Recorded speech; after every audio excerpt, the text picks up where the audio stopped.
Hey, brother, what's your problem? What's your problem? See, you heard my problem. Sister, don't. You got Israel on the surface. No, hold on. Give me one quote. I'm gonna show you what's going on. Jacob. We're gonna show you how true this Bible is, right? You brought Jacob up. This last See, I brought said. Give me that one quote. I'm gonna show you who he is right now. It's the You devil brought that up Jacob. You getting the understanding, and guess what's happening? Satan trying to, you know what I'm saying, disrupt you.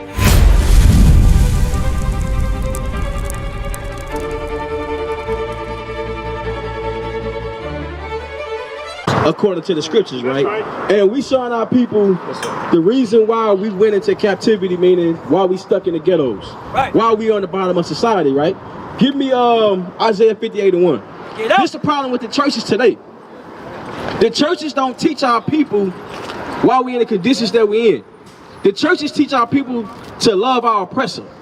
You can do whatever you want, right? Right. But they never teach us how to get out of the ghettos. They never teach us why we were slaves, right? And this is why we come out here on the street corners. Give me Isaiah 58:1. The book of Isaiah, chapter 58 and verse 1. Cry aloud, spare not. Right, so as a pastor, right, God said, cry aloud and spare not. How many churches you go to, the pastor don't call out the sin? It's all type of adultery going on, right?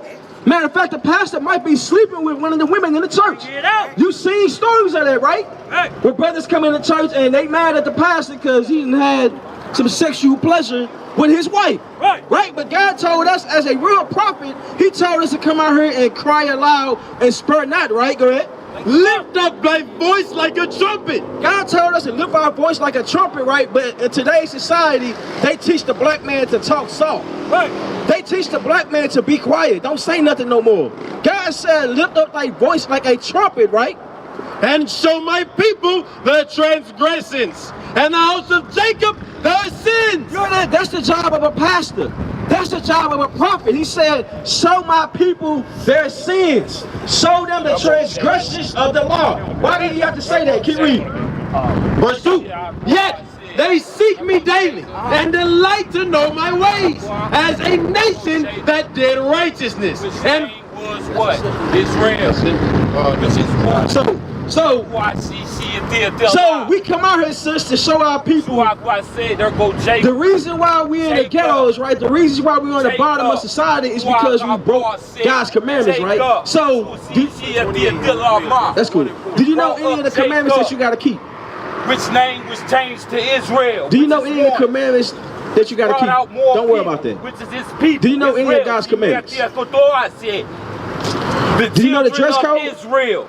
The descendants of that. Have they taught you the dress code about God's commandments? Guess what? We're going to go over the dress code with you to show you that the reason why we still on the bottom of society is because we cross-dressing. Give me that Deuteronomy 22 verse 5. You passed Deuteronomy 22 verse 5. The whole time I've been standing here, you have been passing judgment on everybody. Hey, brother, what's your problem? What's your problem? See, you heard my problem. Sister, don't. You got Israel on the shirt with no, hold on. Give me one quote. I'm going to show you what's going on, sis. We're going to show you how true this Bible is, right? You brought Jacob up. This last scripture. Give me that in one quote. I'm going to show you who he is right now. This the devil that brought up Jacob. You getting the understanding. And guess what's happening? Satan trying to, you know what I'm saying, disrupt you. Give me that in one quote. 15 You brought up Jacob. Your whole story was about Israel and how the name Israel was what it was. Come on now, brother. And come on now, brother. By the wayside. You by the wayside, right? You by the wayside. Where the word is sown. Where the word is being sown. You get the understanding of the Bible of who you are. The word is being sown. But when you heard, Satan cometh immediately. You hear that? Satan coming immediately. Satan heard you getting the understanding of the Bible. He's coming immediately to do what? And taketh away the word. You heard that? That's his job. His job is to take away the word. He sat here the whole time. We giving you the true understanding that you're the greatest people on the planet. And what does Satan come to do? Taketh away the word. You heard that? Taketh away the word. Why don't he go to the Christian church? Why don't he go contend with those pastors? But you want to know what the problem is? He hates his own brother. That's right. We hate each other. How you doing, brother? We're showing our people that we are the real Jews according to the Bible. Yes, we're not niggas. We're not African American. You understand that? We are the greatest people, right? Give me that at Deuteronomy 7:6. I know you got to go, sis. Let me get you this last scripture before you go. Man, no, hold on. Let me go over the dress code before you go.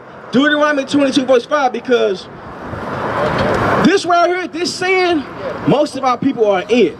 You understand? And the only way to get out of captivity, we got to reverse the curses. Go ahead. The book of Deuteronomy, chapter 22 and verse 5. The woman shall not wear that which pertaineth unto a man. Read it again. The woman shall not wear that which pertaineth unto a man. Neither shall a man put on a woman's garment. For all that do so are abomination unto the Lord thy God. Right, so the Lord just went over a dress code, right? He said that's an abomination. God hate abominations, right? So let's read the first part again. The woman shall not wear that which pertaineth unto a man. Neither shall a man put on a woman's garment. All right, now let's deal with the man first, right? What is something that women wear that men shouldn't wear? You see it today, a dress. A dress, right? Yeah. You agree with that, brother? Now, let's read the first part. No woman shall not wear that which pertaineth unto a man. Now, what is something women wear that belongs to a man? You said what women wear that men shouldn't wear. You said a dress, right? What is something that men wear that women should not wear that they're doing today? Men. What is, all right, so what is something, I asked you, what is something women wear that men shouldn't wear? You said a dress, right? So what is something women wear as an attire that, no. What is something that men wear as an attire that women should not wear? Think about it, it's an old saying they used to say. Who wear the pants in the house? The man's supposed to wear. The man, right. So what's the dress attire that men? Hey, you ain't did that shit? You ain't playing games. Hold on.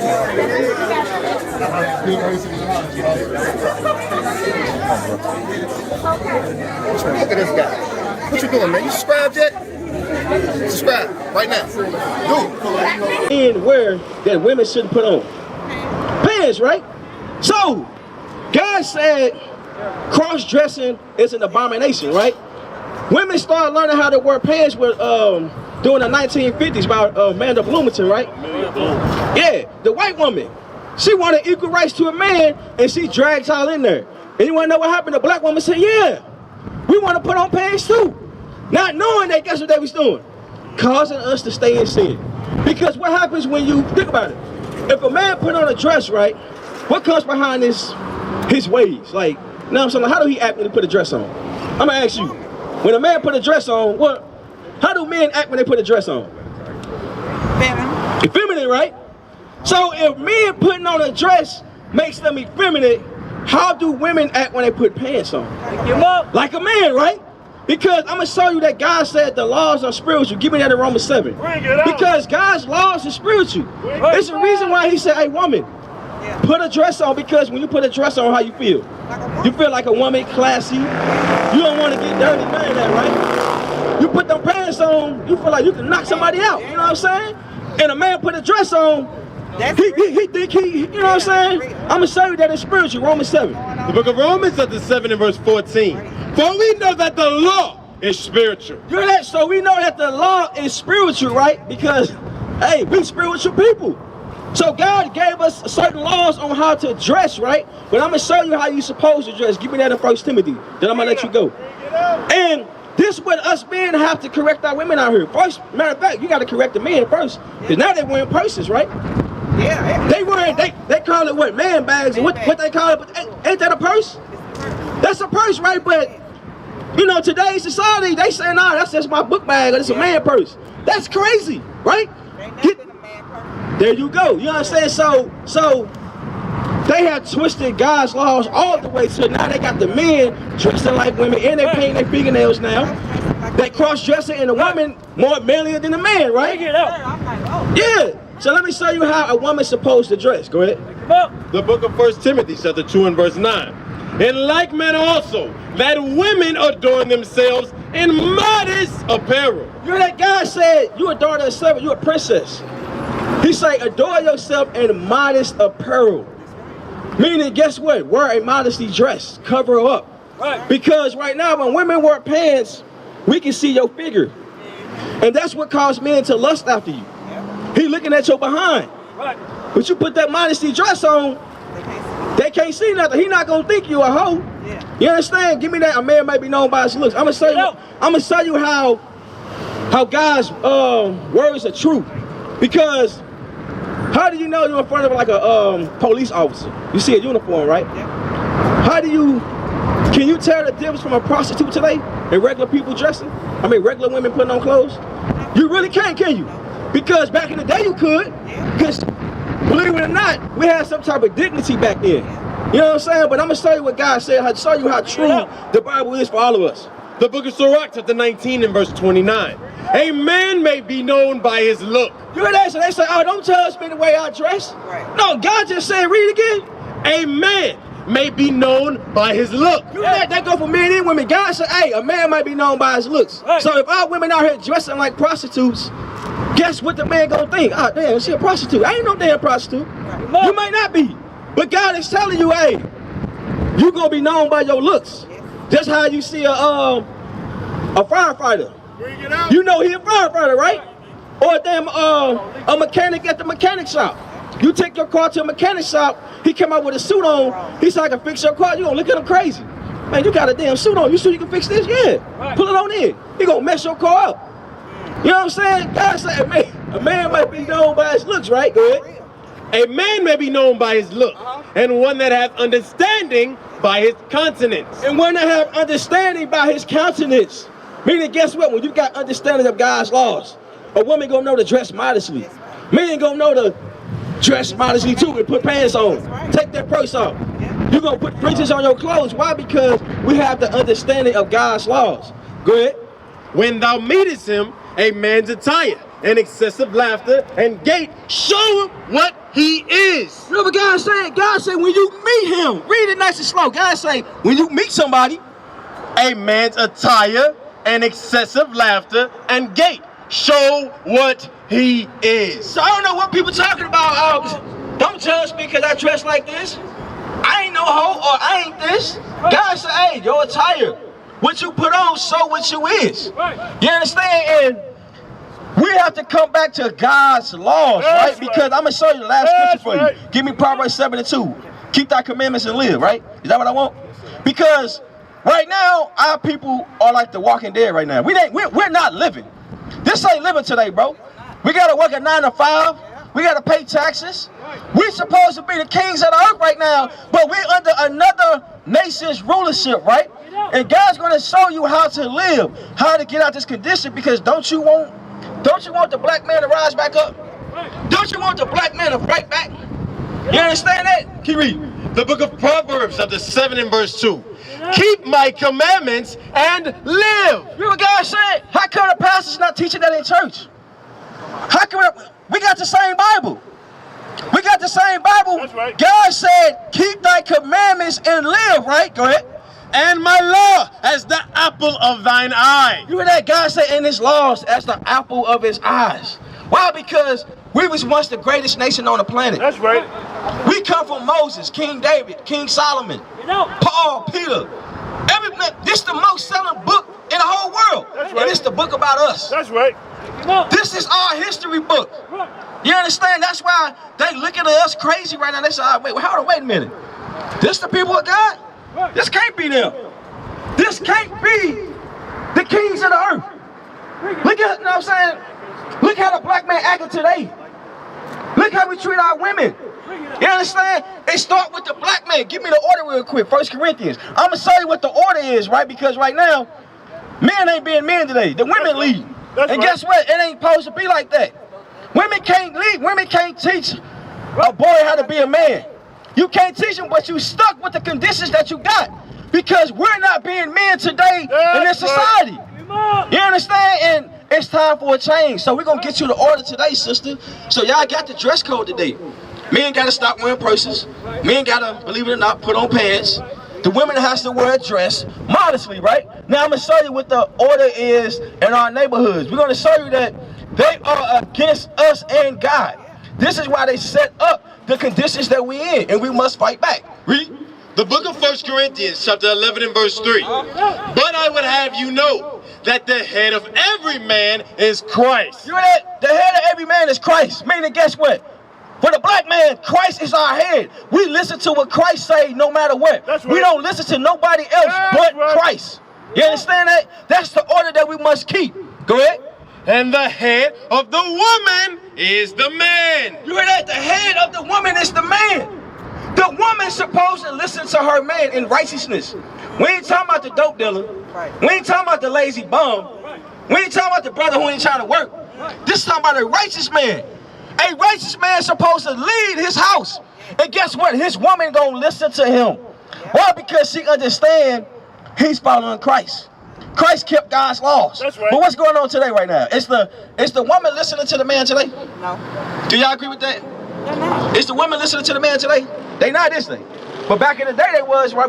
When Malcolm X and Martin Luther King and the Black Panthers, they was, wasn't they? Even though they didn't have the true understanding, we still had some type of morals, dignity, because we knew who the enemy was. Because you knew the black woman knew, well, damn, if I don't listen to my black man, I might get hung out here.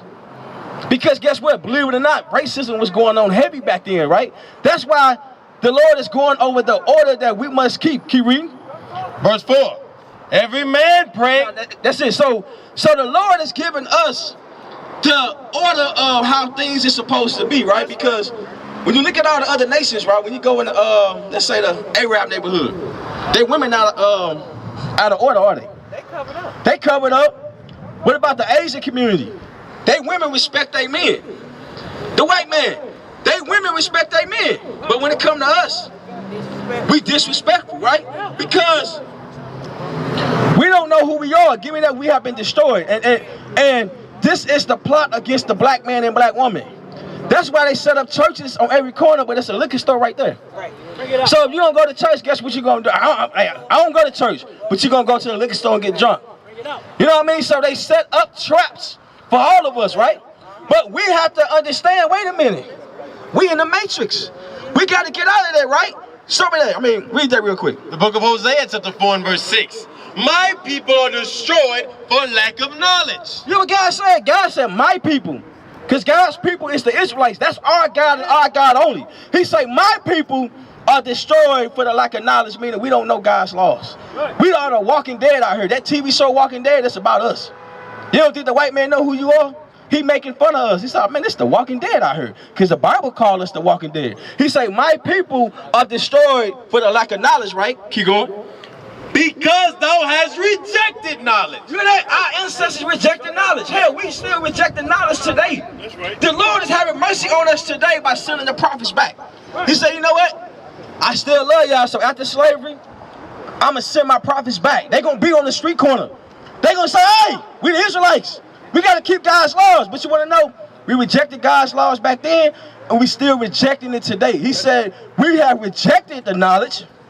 Because thou hast rejected knowledge, I will also reject thee. You know what God said? He said, hey, since you don't want to listen, he going to reject us. This is the reason why we stuck in the ghetto. This is the reason why he's allowing all these things to happen to us, right? But there's more. Give me that Hosea 5 where he going to return to his place. Because it might seem like God forgot about us, didn't he? It seemed like it, though. You're like, damn. You know what I'm saying? But to the average black man, in the street, that's why we doing what we doing. We're like, what God at? Because ain't nobody showing us. Nobody showing us what's happening. Read that.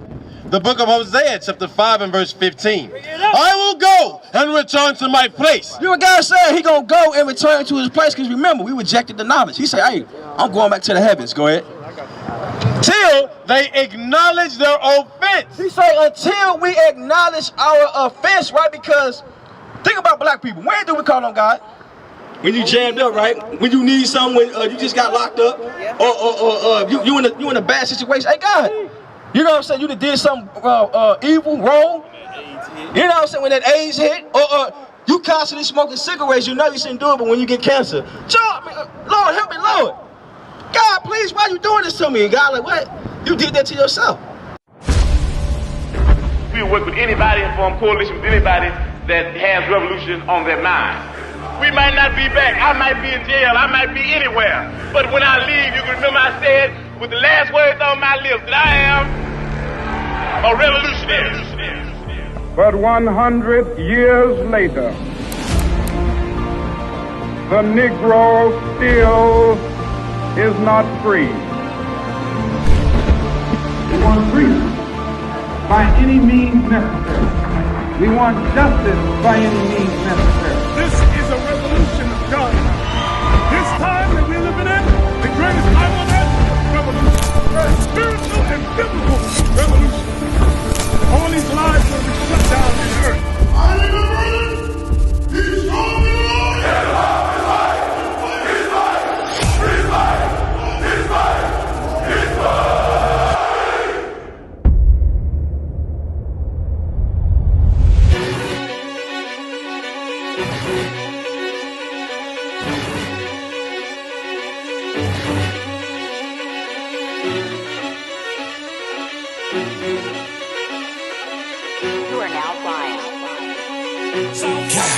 You can tell by my gait that I'm all in. You can tell by my faith that I'm all in.